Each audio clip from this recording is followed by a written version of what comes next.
Welcome to MA1 revisions. In this particular revision session, I'll be covering chapter 1, chapter 2, and chapter 3 because we've already covered that in our normal sessions.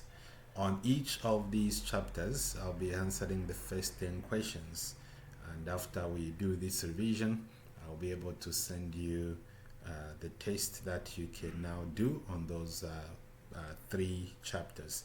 So let's start with our chapter 1, business organization and accounting. I'll answer the first 10 questions. So let's start. Question 1.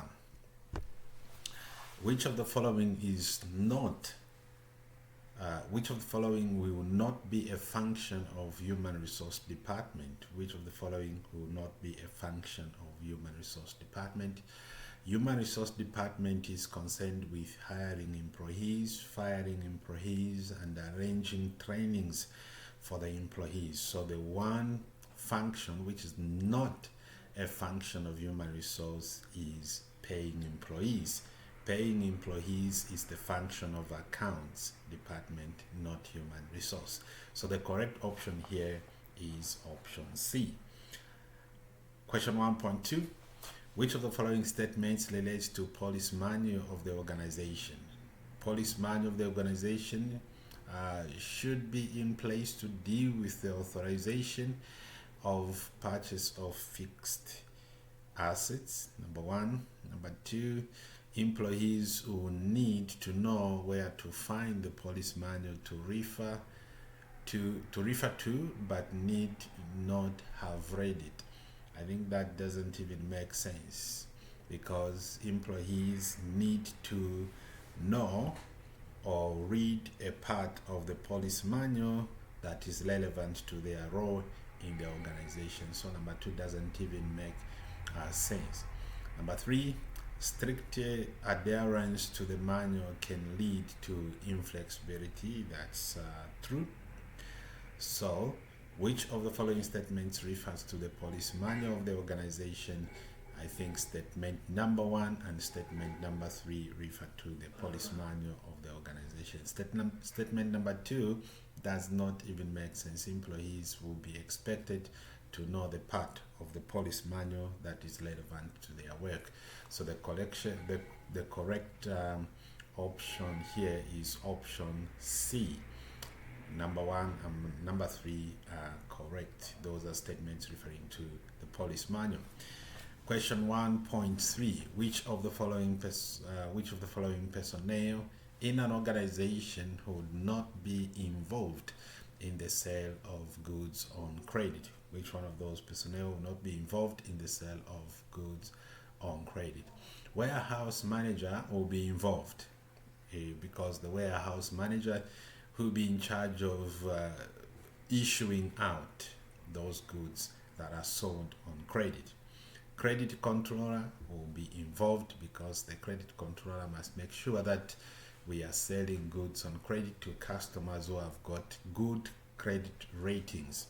Accountants will be involved. They have to prepare all those invoices and of course make sure that transactions are fully recorded. So the one personnel that will not be involved in the sale of goods on credit is the purchase ledger controller. He is involved with purchasing, not sales of goods on credit.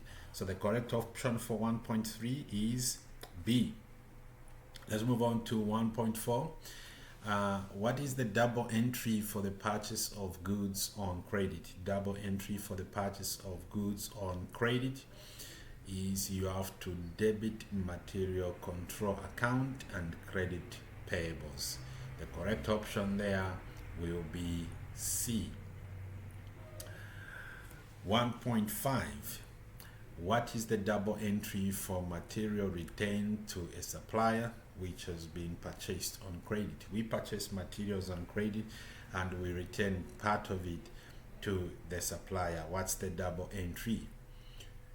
You see, when you purchase goods on credit, you have to credit the payables account. Now that you are returning the goods, you have to reduce your payables by debiting your payables control account and credit your material control account for the goods that have been returned to the customers. When you to the suppliers, when you bought the goods on credit, you debited your material account. Now you have to credit the material account to reduce on that value that has been returned to the supplier. Let's move on to the next question 1.6. Question 1.6. Which of the following statements relating to the recording of accounting transactions in books of prime entry are true? Which of those statements are true? Number one, credit notes from suppliers are recorded in the sales retains their book. Credit notes from suppliers are recorded in the sales retains their book. This is not correct. Credit notes from suppliers will not be recorded in the sales retains, but will be recorded in the purchases retains their book. This is not sales. From suppliers, we are not selling, we are purchasing. So it's the purchases retains, not the sales retains. So that's incorrect. Let's look at the second one. Invoices to customers are recorded in the sales day book. Yes, if you are dealing with the customers, you are dealing with the sales. So sales day book, that's correct. Payment for expenses are recorded in the cash payments book. If you are paying for expenses, you're paying cash, so you record that in the cash payments book, which is just a cash book. So statement number two and statement number 3 are correct. So the correct option there will be option C. Let's look at question 1.7. Which of the following statements relating to cost ledger accounting are true? Which of the following statements relating to cost ledger accounting are true? An integrated system is one where separate ledgers are kept for cost accounting and management accounting. Yes, an integrated system is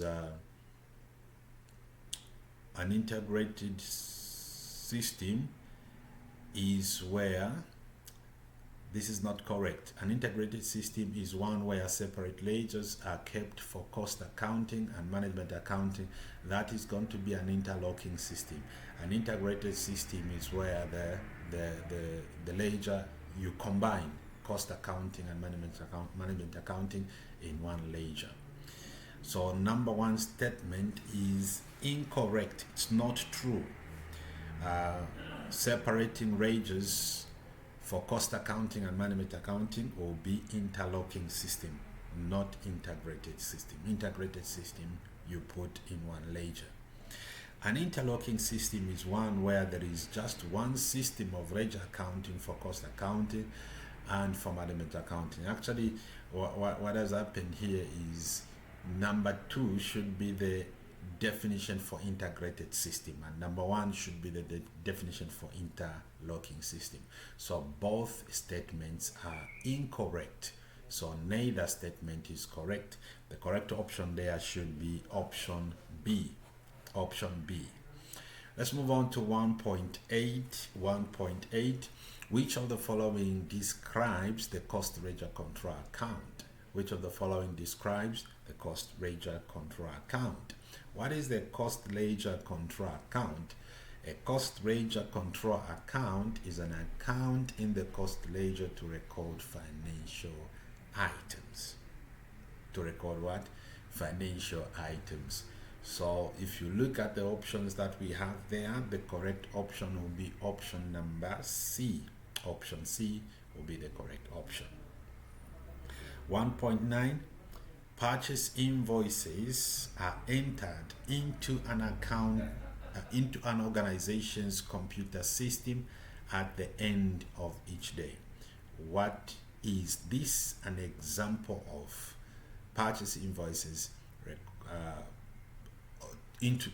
entered into an organization computer system at the end of each day, meaning that you are going to pile up invoices during the day, and at the end of the day you process those invoices, and that is going to be an example of batch processing, because batch processing, that's why you pile up work or transactions and then process them at a later time. This is batch processing. Real-time processing, real-time or online processing, the processing is done immediately the transaction happens. Immediately the transaction happens, you process, that's real time. But batch processing, you have to pile up the work and then process at a later time. So the correct option for 1.9 will be option A. That's the correct option. Let's move on to 1.10. 1.10.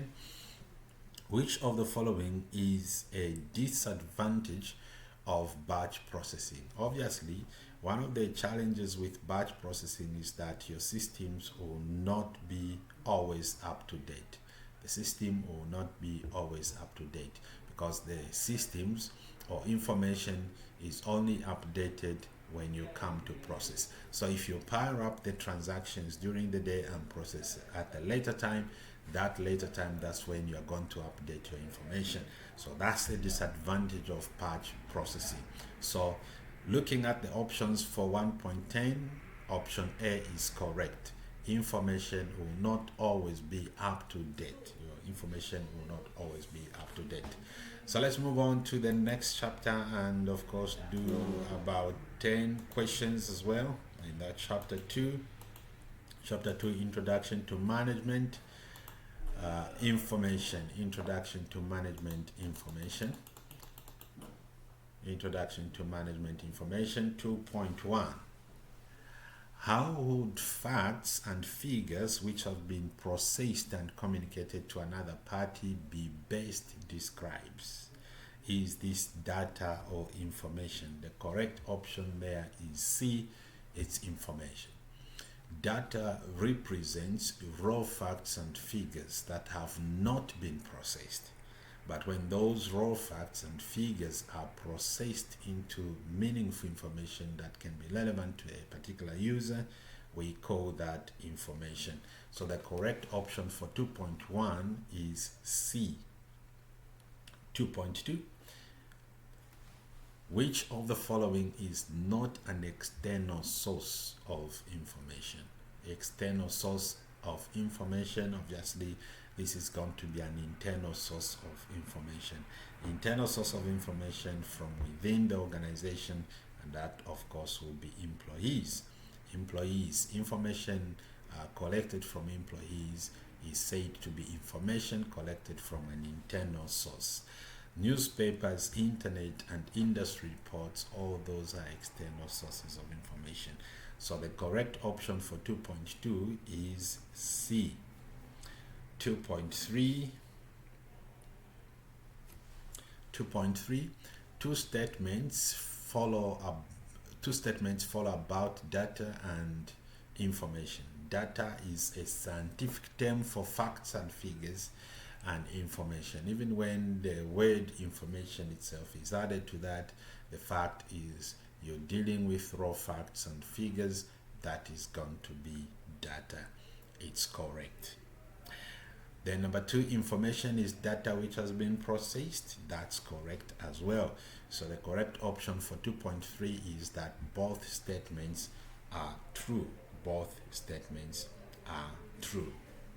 Which of the following combination describes the purpose of management information? We've already said the purpose of management information is to provide information for managers so that managers can plan, control, and take informed decisions.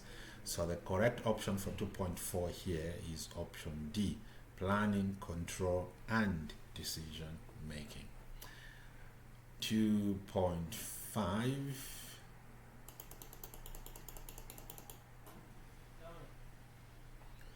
Question 2.5 states, the cost accountant has produced a report showing the hourly output from the factory floor for the last week.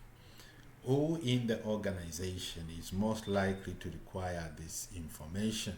who in the organization is likely to require this information. The information is about hourly output. Who requires that information?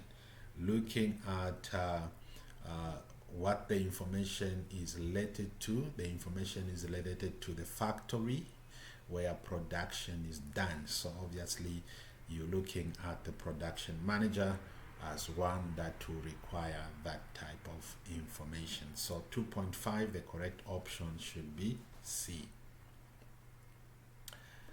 2.6, which of the following is not a quality of management information? Which one of the following is not a quality of good management information? Obviously, when we looked at the qualities of good information, we had a mnemonic that we're using. That mnemonic is accurate. Accurate was the mnemonic that you use. So things like clarity, information of course must be clear. Reliability, information must be reliable. Accuracy, information must be accurate. Computerized, the fact that information is computerized or not computerized has got nothing to do with the quality of good information. You can have poor information that is computerized. All right, so the correct option there is D. The fact that information is computerized has got nothing to do with the quality of information. 2.7, the cost accountant has provided information about the actual and budgeted cost of the materials used in production in the last month. This information will primarily aid management in which of the following areas? Which of the following areas? The information that is provided is the information about the actual and budgeted. So when you are comparing the actual and budgeted, you would love to know whether the organization is moving according to the plan or not. So this information will aid management in the area of control. So the correct option there should be C. Let's look at 2.8, 2.9, and 2.10. Next question, 2.8. Which of the following is not an example of internal information for accounts department? Which of the following is not an example of internal information for the accounts department? So looking at the options that you have, goods received note, that's accounts department. Timesheets for employees, accountants may use that to work out the pay or the payroll. Material requisition from factory, accountants need to use that information to determine how much material has been used to produce the goods that has been produced, and of course work the material costs. Purchase invoice from a supplier. The purchase invoice from the supplier will actually affect purchasing department. So 2.8, the correct option there. 2.8, which one of the following is an example? Which of the following is not an example of internal information for accounts department? Internal information for accounts department, goods received note will be an internal information. Timesheets, internal. Material requisition from factory, internal. But a purchase invoice from a supplier, this is coming from a supplier, and this is of course external. So the first three, A, B, C, are internal information. Then D is an external information. It has got its origin from the supplier. So the correct option for 2.8 will be D. 2.9, which of the statements about management accounting are true? Which of the following statements about management accounting are true? Number one, management accounts are a legal requirement for a company. No, when we looked at the comparison between management accounting and financial accounting, we said financial accounting and financial reports are a legal requirement for a company, more especially the limited companies. Management accounting, there is no legal requirement. So the first statement is not true. Statement number two, management accounts consider future data only. We said management accounts consider both the historical and future data. Financial accounting only considers the historical. So statement number two is not true either. Statement number three, management accounts includes both financial and non-financial information. That's correct. So that is only statement number three that is correct among the three statements. So the correct option for 2.9 will be D. Correct option will be D. 2.10, 2.10. Which of the following is not an attribute of management accounts? Which one of the following is not a characteristic or attribute of management accounting? Number A, based on historical data only. Based on the historical data only, that's financial reporting or financial accounting. It's not an attribute of management accounting. So even without going any further, the correct answer for 2.10 will be A. Let's move on to the next chapter, chapter 3, and look at the first 10 questions there also. So chapter number 3, talking about cost units, cost classifications, and profit reporting. 3.1. Which of the following would not be a cost unit in a hospital? A cost unit is a unit of a product to which costs are related. So which one will not be a cost unit?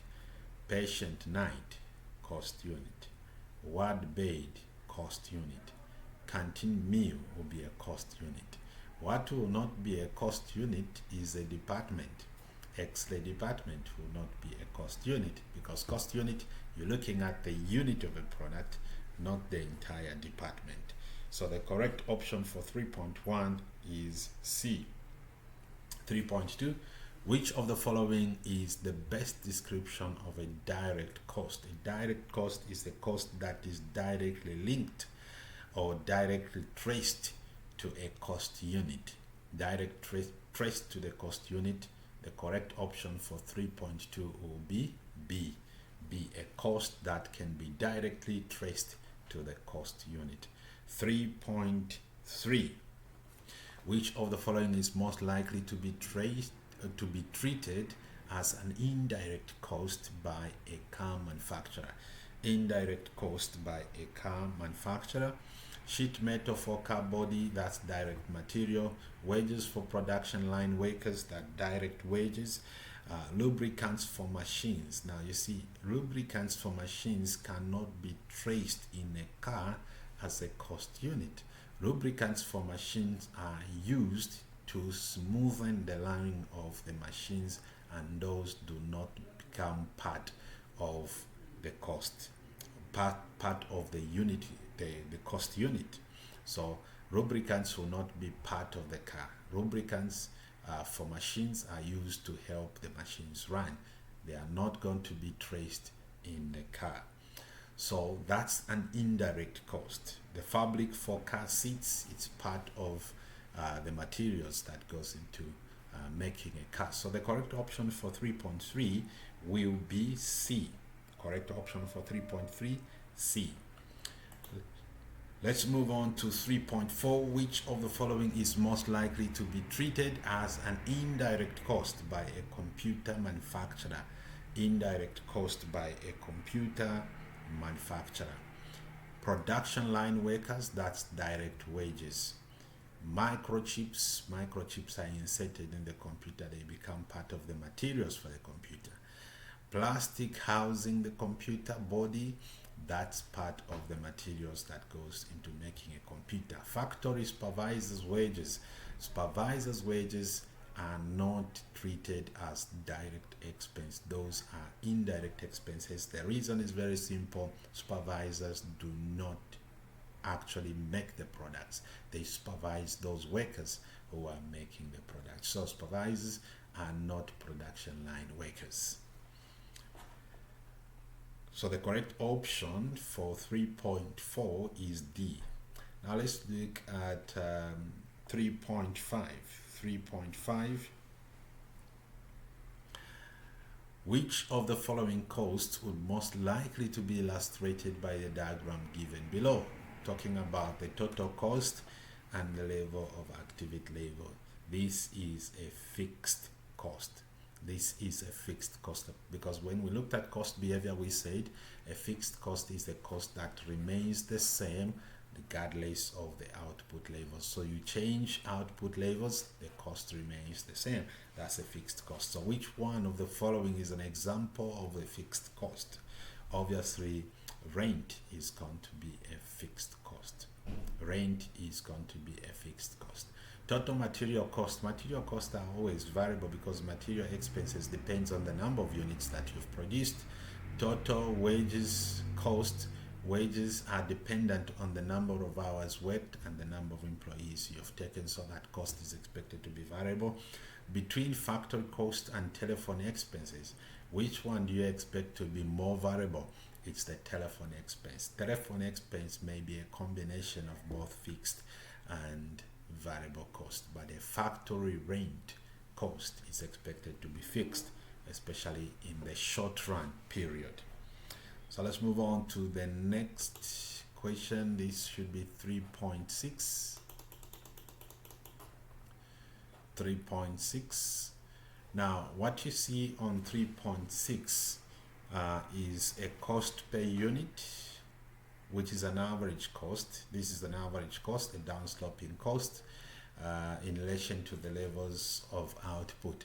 So which description best fits the cost curve shown below? Because this is the cost per unit, you need to go through the cost behavior video. Cost behavior video, you'll find that a cost that behaves like this is the average fixed cost, or the fixed production cost per unit. So the correct option for 3.6 is D. This is not a variable cost, it's a fixed cost. So when you take the fixed cost and you convert it to an average fixed cost, which is the fixed production cost per unit, you'll find that the curve is downsloping curve that will be formed. So the correct option for 3.6 is D. Let's move on to 3.7. 3.7, which of the following is the best description of the step fixed cost? Step fixed cost. Look at the options that we have there. Step fixed cost is a cost which is fixed for a certain level of activity and then increases or steps up when we go beyond that level of activity. So the correct option for 3.7 will be option D. Option D is the correct option for 3.7. 3.8.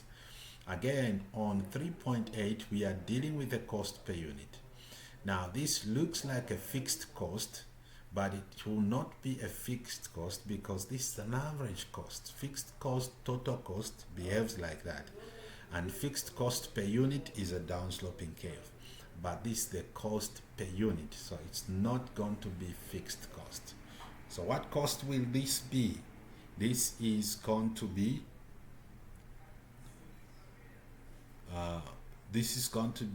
cost per unit. Cost per unit. This is going to be a variable cost.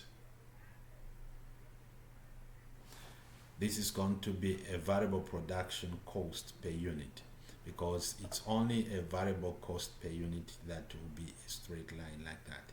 Variable cost per unit.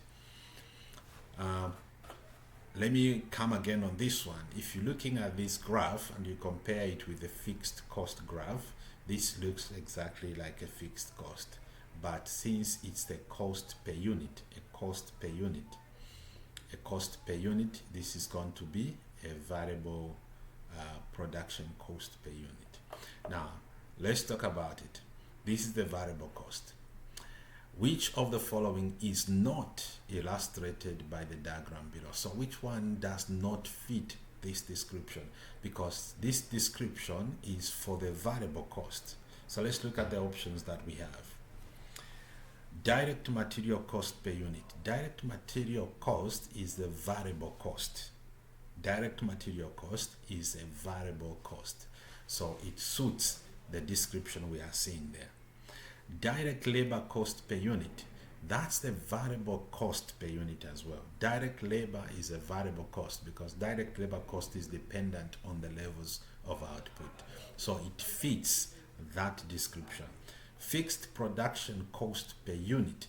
A fixed production cost per unit, a fixed production cost per unit will be a downsloping. So it's the one that does not fit this description. So the correct option for 3.8 is C. The variable production cost fits that, but a fixed production cost is going to be a downsloping curve. So it's the one that does not fit that description. Correct option for 3.8 is C. Let's move on to 3.9 and 3.10. So that's where we're going to end our discussion in this revision session.